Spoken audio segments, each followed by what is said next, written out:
the Good Kids Project awarding ceremony. Now, may we request everyone to please rise. Tayo po itungkol sa kanilang aming dakilang Diyos. Our Executive Director, Major General Edgar Allen, almost officer. Our Executive Director, Major General Sibayasa, sir. And now, we are blessed today to witness the presentation of the Good Kids Award. At this juncture, we will request representatives from PSS Live, Mr. Ulysses Nituli, Branch Manager, and Mr. Alejandro, sir, Assistant Branch Manager, to be assisted by the CSU Command Group headed by our Director, Police Major General Edgar Allen Okumo, sir, to present the Good Kids Award. And then we request everyone to the Good Kids Award is presented to Police Major Vicente P. Cawartayao Jr. for his remarkable initiative in uplifting the skills of security guards above Southwestern region through organizing a comprehensive series of formal lectures, and his compassionate gestures in providing each officer with a pair of shoes totaling 470 over the past 2 years.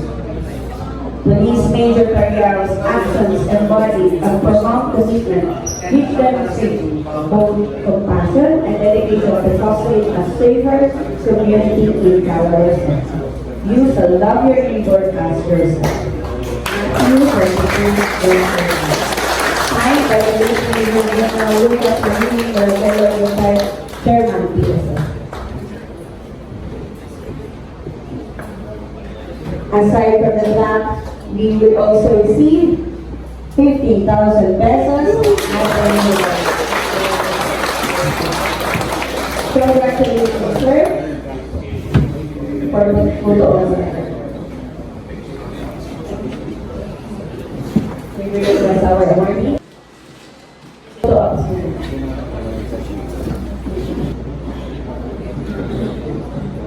Our editors is the Police Major General Edgar Allen Okumo,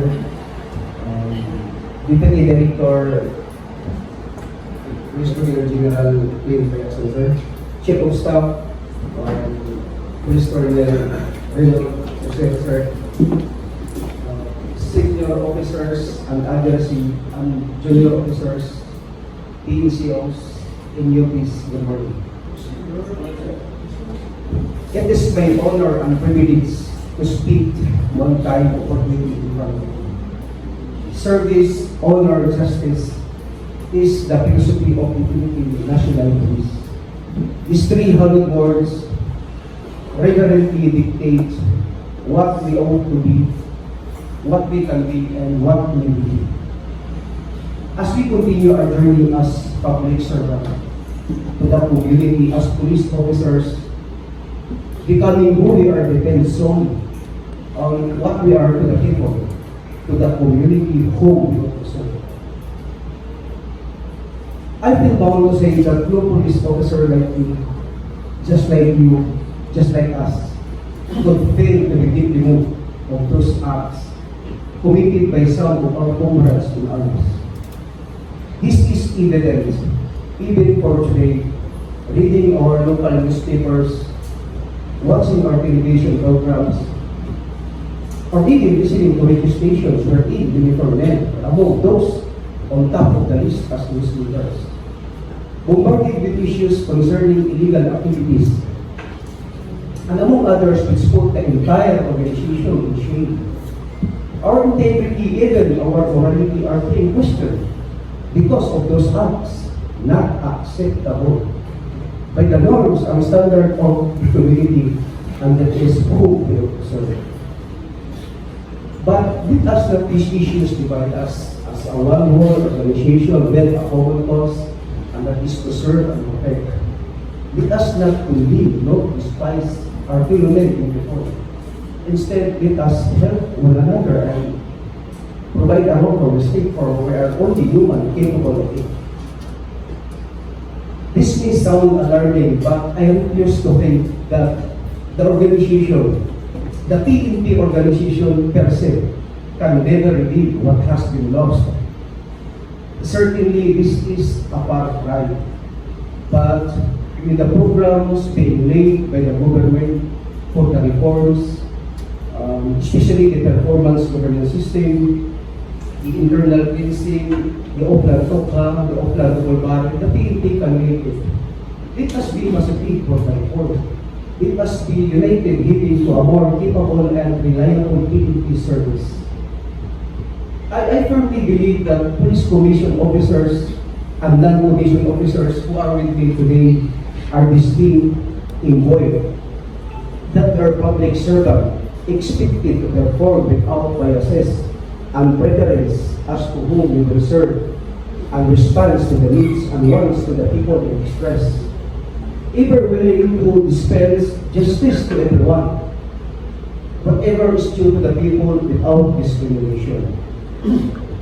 Amidst of it all, in the battle and in the face of danger and death, however horrible the incident may be, we as police officers is called upon to offer the greatest act of religious training is the ultimate sacrifice. It is the lowest occasion I can think of. If something is bound to happen, it will happen. The right time, right place, right person, and for the best reason. I hope I will be able to inspire and empower more policemen and police women to rise above the challenges and realize their aspirations. Like Spider-Man said, with a great power comes with a great responsibility. Para sa bagong Pilipinas, ang gusto ng polis, ligtas ka, ma'am. Thank you. Thank you very much, sir, for that inspiring and empowering message. Again, let us give a big round of applause to our awardee police major area.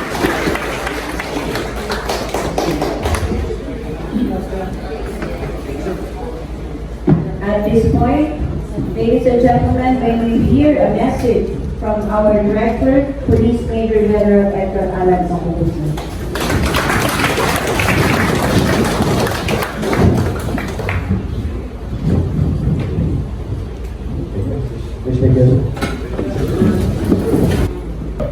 Sir,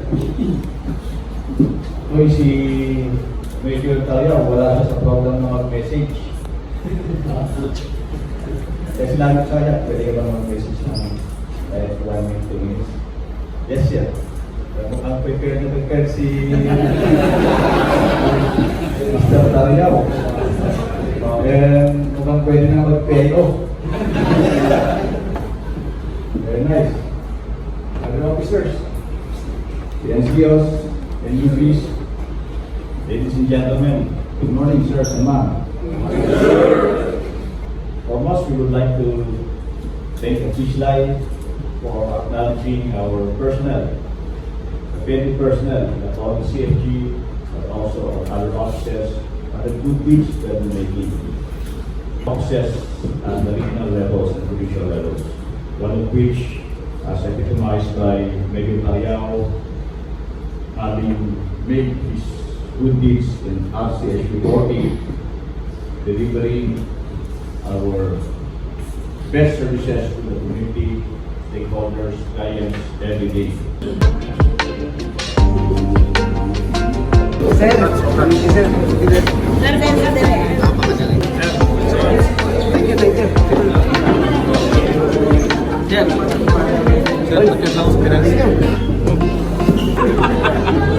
Mamaya.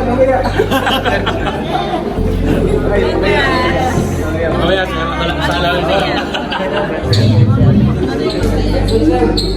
Ayun.